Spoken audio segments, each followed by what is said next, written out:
Now we will do assignment problem 4 from previous year question December 2021. அப்ப December 2021ல இது ஒரு 5 mark question கேட்டிருக்காங்க. இது ஸ்லைட்லி ட்ரிக்கியும் கூட. அதை நம்ம கரெக்டா பர்ச்சேஸ் கன்சிடரேஷன்ல இது பண்ணணும். இந்த கொஸ்டினோட before going into the question இந்த கொஸ்டினோட ஓவரால் வியூ என்ன அப்படின்னா பேசிக்கா பர்ச்சேஸ் கன்சிடரேஷன் தான் கேட்கறாங்க அப்படின்னா ஈக்விட்டி ஷேர் ஹோல்டர்ஸ்க்கு எவ்வளவு தரணும், ப்ரிஃபரன்ஸ் ஷேர் ஹோல்டர்ஸ்க்கு புது கம்பெனி எவ்வளவு தரணும், இதை மட்டும் தான் நம்ம கன்சிடர் பண்ணுவோம். டிபெஞ்சர்ஸ் ஹோல்டர்ஸ் கன்சிடர் பண்ண மாட்டோம், அவங்களுக்கான செட்டில்மெண்ட்டையும் கன்சிடர் பண்ண மாட்டோம். தென் அதுக்கப்புறம் என்ன பண்ண மாட்டோம், லிக்விடேஷன் எக்ஸ்பென்சஸ் எதா இருந்தா அதையும் நம்ம கன்சிடர் பண்ண மாட்டோம். இந்த கொஸ்டின்ல என்ன கொடுத்திருக்காங்கன்னா moon limited is absorbed by sun limited. அப்ப sun limited moon limited is absorbed by sun limited. அப்ப சன் லிமிடெட் தான் யாரு, பர்ச்சேசிங் கம்பெனி. மூன் லிமிடெட் யாரு, வெண்டார் கம்பெனி. வெண்டார் கம்பெனி இது யாரு, சன் லிமிடெட் பர்ச்சேசிங் கம்பெனி. இதை அண்டர்ஸ்டாண்ட் பண்ணிட்டேன். அடுத்து என்ன கொடுக்குறாங்க, the consideration being the takeover of liabilities தான் எடுத்துக்கிறாங்க அப்படின்ற சொல்லிட்டாங்க. the payment of cost of absorption not exceeding 10,000, actual cost is 9,000. அப்ப இந்த பாயிண்ட் தான் cost of absorption, payment to the cost of absorption. Absorption நடக்கிற ஈவென்ட் அதுக்கு எவ்வளவு செலவாகுது, அதான் லிக்விடேஷன் எக்ஸ்பென்சஸ். இந்த பாயிண்ட்ல இருக்கிறது எதுவுமே பிசி கன்சிடரேஷனுக்கு எடுக்க கூடாது. irrelevant, omitted, நோட்ஸ்ல எழுதணும். ஓகேவா, எப்படி எழுதுவ, liquidation expenses will not form part of the purchase consideration. அடுத்து என்ன பண்ற, the payment of 9% debentures at a premium of 20 through 8% debentures issued. Payment debenture holder கொடுக்கிறது என்னது, இது வரைக்கும் irrelevant. அப்ப இந்த பாயிண்ட்லயே நம்ம என்ன பண்ண தேவையில்ல, கன்சிடர் பண்ண தேவையில்ல. நோட்ஸ் டு அக்கவுண்ட்ஸ்ல நம்ம எழுதணும், கன்சிடரேஷனுக்கு இதெல்லாம் வராது அப்படின்றது எழுதணும். அப்ப இருக்கிற பாயிண்டே வெறும் இந்த பாயிண்ட் மட்டும்தான். மீதி இருக்க கொஸ்டின் எல்லாமே omitted. அதுக்கு நீ நோட்ஸ் எழுதணும், அதுக்கு தான் 5 மார்க் கொடுக்குறோம். புரியுதா, அந்த நோட்ஸுக்கும் மார்க் இருக்குன்றதுனால அது 5 மார்க் கொஸ்டின்ல உள்ளாக்க வைக்கிறாங்க.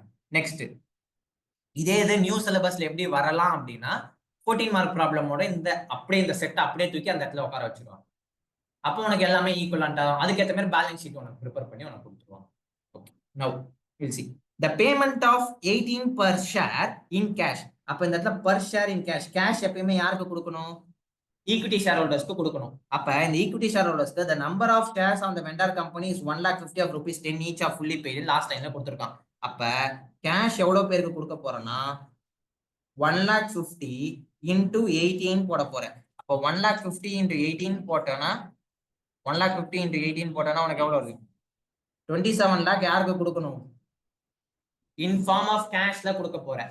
அடுத்தது என்ன பண்ண போற, அடுத்த பாயிண்ட்க்கு வரும், allotment of 11% preference shares of rupees 10 each. 10 each அவ்வளவுதான். அப்ப 11% preference shares யாருக்கு அலோகேட் பண்ண போறேன், இங்கேயும் ஈக்விட்டி ஷேர் ஹோல்டர் தான். ஏன்னா கொஸ்டின்ல எங்கேயும் preference share holder பத்தி இல்ல. அப்ப எல்லாமே ஈக்விட்டி ஷேர் ஹோல்டருக்கு different modes of discharging of பேமெண்ட்ல பண்றோம். அப்ப இந்த இடத்துல 11% preference shares எவ்வளவு இருக்கு அப்படின்னா நீ என்ன பண்ணணும், 1,50,000 எவ்வளவு ஷேர்ஸ் இஷ்யூ பண்ண போற, 2. இங்க கீழே for every 3 shares இங்க ஒரு பாயிண்ட் இருக்கு. அப்ப நீ என்ன பண்ற, divided by 3 அப்படின்னு போடுற. அப்ப எவ்வளவு வருது, into rupees 10 தான் போடணும், 13 போட்டுற கூடாது. இங்கேயும் 30% பிரீமியம் கிடையாது. ஈக்விட்டி ஷேர்ஸ்க்கு மட்டும் தான் இந்த இடத்துல பிரீமியம், இந்த ப்ரிஃபரன்ஸ் ஷேர்ஸ்க்கு இங்க பிரீமியம் கிடையாது. அது இந்த பாயிண்ட்ல இருந்து ஒரு லேர்னிங் எடுக்கிறேன். அடுத்தது என்ன கொடுக்குறேன், அண்டுன்னு கொடுத்துட்டான். அப்ப அதோட அது முடிஞ்சு. 1 equity shares of rupees 10 each at a premium of 30 per fully share. இந்த 30 நீ காமன் நினைச்சுக்காத. காமன்னா அவன் காமனா தனித்தனியா கொடுப்பான், இல்ல மொத்தமா சேர்த்து 30% premium on both the shares அப்படின்னு கொடுப்பான்.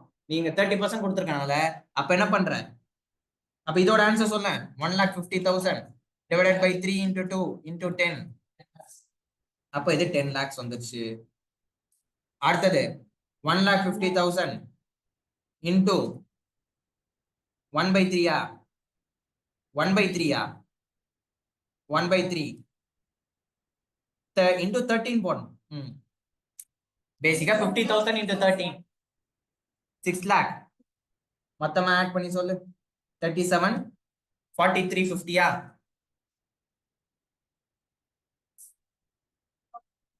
43 lakh 50,000 ஆன்சர். இதான் நீ அப்படியே எப்படியும் போடுற மாதிரி purchase consideration payable to equity share holders 1 by 1 எழுதுற, கம்ப்யூட்டேஷன் போட்டுற, சைட்ல போட்டு ஃபார்ம் எழுதணும்னு அவசியம் இல்லை. நம்ம ஃபார்முக்கு பதிலாக டேரக்டா இங்க எழுதிடுவோம். தனியா எழுதி காமிச்சாலும் பிரச்சனை இல்லை, தனியா கூட எழுதி காமி. Cash, equity shares, preference shares capital தயவு செஞ்சு போட்டுறாரு. புரியுதா? ப்ரிஃபரன்ஸ் ஷேர்ஸ் எழுதும் போது 11% போடும். நோட் மட்டும் எழுதிக்கும். உன் நோட் எடுத்து நோட்ஸ் மட்டும் எழுதிக்கும். கொஷின்ல ஆஸ் பர் ஏஎஸ் 14 கொடுத்தாலும் சரி கொடுக்கலனாலும் சரி நீ எதை படி தான் ஃபாலோ பண்ற? ஆஸ் பர் ஏஎஸ் 14 படி தான் ஃபாலோ பண்ற. ஓகேவா? நோட்ஸ் மட்டும் எழுதிக்கோ. Purchase consideration. இந்த கொஸ்டின்ல நீ என்ன தப்பு பண்ணுவ?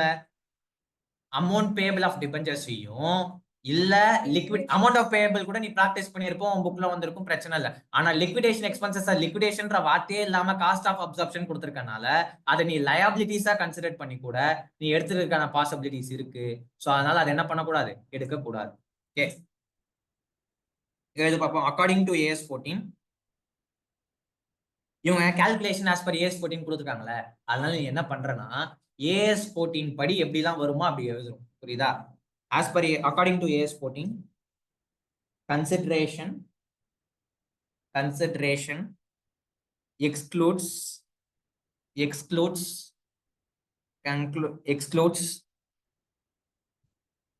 the any amount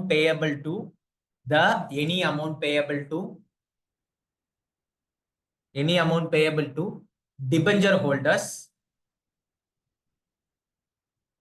the liability in respect of debentures, the liabilities in respect of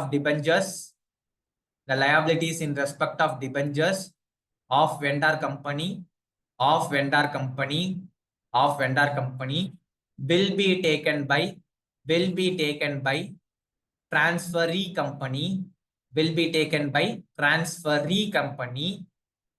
which transferee company எழுதிட்டல, பிராக்கெட்ல அந்த கம்பெனி நேம் போட்டு விட்டுரு. யாரு transferee? Sun limited. Vendor company எழுதுறல அது பக்கத்துல அங்க பிராக்கெட்ல எழுதி. ஆமா. which will then be settled by